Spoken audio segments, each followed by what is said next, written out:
आपल्यासोबत ओबीसी नेते लक्ष्मण हाके सर आहेत. सर, खरं तर आज मंडल आयोग दिवस आहे.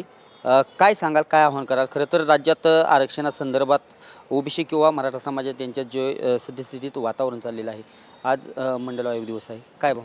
हे बघा, 7 ऑगस्ट 1990 रोजी तत्कालीन पंतप्रधान विश्वनाथ प्रताप सिंगांनी मंडल आयोग स्वीकारला आणि तेव्हापासून खऱ्या अर्थानं या देशभरातल्या ओबीसी अदर बॅकवर्ड क्लासेस म्हणजे ओबीसी बलुते आलुते भटके विमुक्त यांना एक सामाजिक न्याय देण्याची भूमिका सुरू झाली. खरं तर याला वॉटरशेड मुवमेंट असं म्हटलं जातं. आजचा दिवस हा ओबीसींच्या दृष्टिकोनातून मंडल दिन आहे, मंडल विजय दिन आहे आमचा हा, आणि आज आम्ही तो साजरा करत आहोत. आज आम्ही डॉक्टर बाबासाहेब आंबेडकर स्मृती सभागृहामध्ये पुण्यामध्ये आज आमचा कार्यक्रम होतो आहे.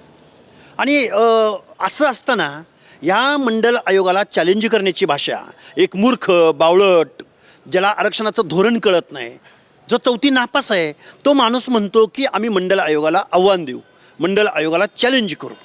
त्यामुळं आजचा आमचा हा मंडल दिन आहे. आज आम्ही ओबीसी बांधवांना संदेश देत आहोत, मेसेज देत आहोत.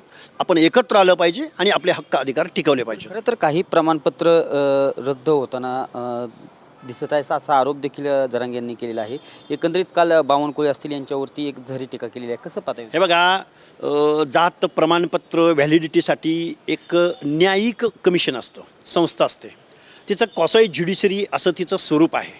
त्यामुळं त्या संस्थेच्या त्या न्यायिक आयोगाच्या हक्क अधिकारामध्ये कुठलाही मिनिस्टर, मुख्यमंत्री कोणीही त्यामध्ये हस्तक्षेप करू शकत नाही. ते न्यायामध्ये अडथळा आणण्याचा प्रकार होईल. त्यामुळे मनोज जरांगेला ही जर सिस्टीम माहीत नसेल, दुर्दैव आहे, तो आंदोलन लढतोय अशी जे पुन्हा एकदा त्यांनी हाक दिलेली आहे. हे बघा, हे राजकारण करतायत. काल ते बऱ्याच ठिकाणी एक्सपोज झालेले आहेत. ते म्हणाले आम्ही भुमरेंना निवडून आणलं, आम्ही शिरसाटांना निवडून आणलं, आम्ही तुमच्यावरचा गद्दारीचा कलंक पुसला. अरे, म्हणजे एकनाथ शिंदेंना गद्दार ठरवलं आहे त्यांनी. काल कोण नक्की एक्सपोज झालं आहे? एकनाथराव शिंदे एक्सपोज झालेत का मनोज जरांगे एक्सपोज झालेत? आणि तुम्ही नक्की 2 वर्षामध्ये मनोज जरांगेच्या माध्यमातून काय राजकारण केलं हे या महाराष्ट्रानं बघितलेलं आहे. महाराष्ट्रानं. काय तुमची काय भूमिका असणार आहे? हे बघा, आम्ही ओबीसी बांधवांना एकत्र करू, ओबीसी बांधवांना जागं करू. हे विखे, हे लाड, ही लोक ओबीसींची चेष्टा करायला लागलीत राव. त्यामुळे ओबीसी बांधवांना माझी विनंती आहे, गेल्या 2-3 वर्षापासून आम्ही संविधानिक, तात्विक, न्यायिक भाषा बोलतो आहे. ह्यानं जर ही भाषा समजणार नसेल, जर वारंवार विखे आणि लाड जर आमची चेष्टा करणार असतील, कोण लक्ष्मण हाके, त्याच्या मागं कोण आहे, ते काय निवडून आलाय का? अरे, आम्ही निवडून येणारे असतो, आम्ही कारखानदार असतो, आम्ही प्रस्थापित असतो, आम्हाला आरक्षण कशाला दिलं असतं? पण आमची ताकद काय आहे ही या लाडानं आणि विखेनं, त्यांचा जो बाप आहे ना भाजपचा, त्याला विचारावं. भाजपचा बेस वोटर, भाजपचा DNA ओबीसी आहे. त्यामुळे ओबीसीची जर चेष्टा कराल ना लाड आणि विखे, तुम्हाला त्याची किंमत मोजावी लागेल. आणि फडणवीस साहेब, ह्या 2 श्वानांना आवरा, नाहीतर लक्ष्मण हाके काय चीज आहे हे इथून पुढच्या कालावधीमध्ये तुम्हाला. एका बाजूला खरं तर आरक्षण अनेक जणांना आरक्षण भेटलेलं आहे, काही जणांना व्हॅलिडिटी मराठा समाजातून भेटलेलं आहे, काही मुलं नोकरीला देखील लागलेली असं वेळोवेळी सांगत आहेत. कसं पाहता? एकंदरीत बाजून न्यायिक प्रक्रिया दुसऱ्या बाजूला चालू आहे.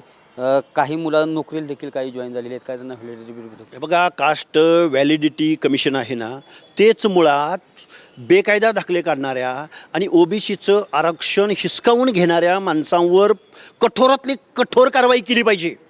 ज्यांनी प्रमाणपत्र काढलेत ना, त्यांना जेलमध्ये सडत टाकलं पाहिजे. की तुम्ही सामाजिकदृष्ट्या मागासांच्या अनाथ माती कालवताय. हे जे 4 प्रमाणपत्र रद्द झालेत ना, नुसते रद्द नका करू, या 4 प्रतिनिधींना तुरुंगात टाका, कठोरातली कठोर कारवाई करा.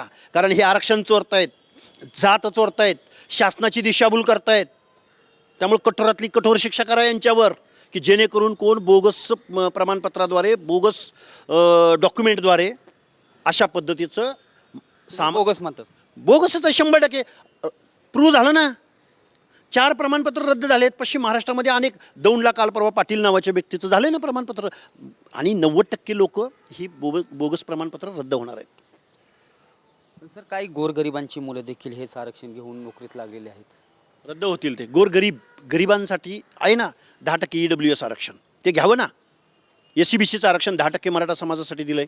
या मनोज जरांगेला माझ्या समोर एकदा आणा. इंजिनिअरिंगचा जो हो कट ऑफ जो लागला इंजिनिअरिंगचा, त्यात SCBCचा कट ऑफ किती आहे बघा आणि OBCचा कट ऑफ किती आहे बघा. मग तू मराठा समाजाचं ओबीसीमध्ये आणून नुकसान केलं आहे का फायदा केला आहे ते त्याला कळेल. अरे निव्वळ नालायक माणूस आहे हा आणि त्याला डोक्यावर घेऊन नाचतात लोक. ह्यामधून त्यांना राजकारण करायचं आहे. यातून शिक्षण नोकऱ्याचं त्याला काही पडलेलं नाही. तो म्हणून दाखवलं ना त्यांनी काल. मी काय आरोप नाही करत. काल त्यांनीच बोलून दाखवलं आहे आम्ही तुम्हाला पाडलंय, आम्ही तुमच्यासाठी खस्ता खाल्लेत, आम्ही तुमचा गद्दारी, म्हणजे कुणाचा तरी गद्दारीचा डाग पुसासाठी मनोज जरांगे काम करत होता गेल्या 2 वर्षामध्ये. त्यामुळं हा अजेंड्यावर काम करणारा माणूस आहे. पण ओबीसीच्या नादाला लागू नका, ओबीसीच्या आरक्षणाच्या आड येऊ नका, सामाजिकदृष्ट्या मागासांच्या भटक्यांच्या अनाथ माती घालवू नका, झोपड्यात तुमचा उंट घुसवू नका.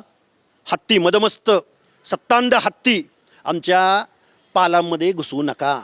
कारण तुम्ही कारखानदार आहात, तुम्ही आमदार आहात, तुम्ही खासदार आहात, तुम्ही मंत्री आहात. आरक्षण गरिबी हटवसाठी नाही. अरे किती वेळा सांगायचं त्या लाडला त्या विखेला, कधी कळेल हे.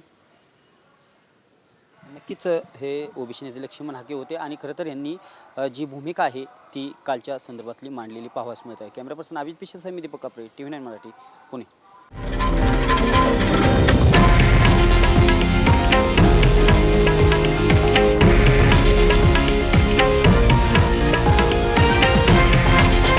हे आहे देशातील नंबर 1 न्यूज नेटवर्क आणि आपण पाहत आहात TV9 मराठी, एकमेव.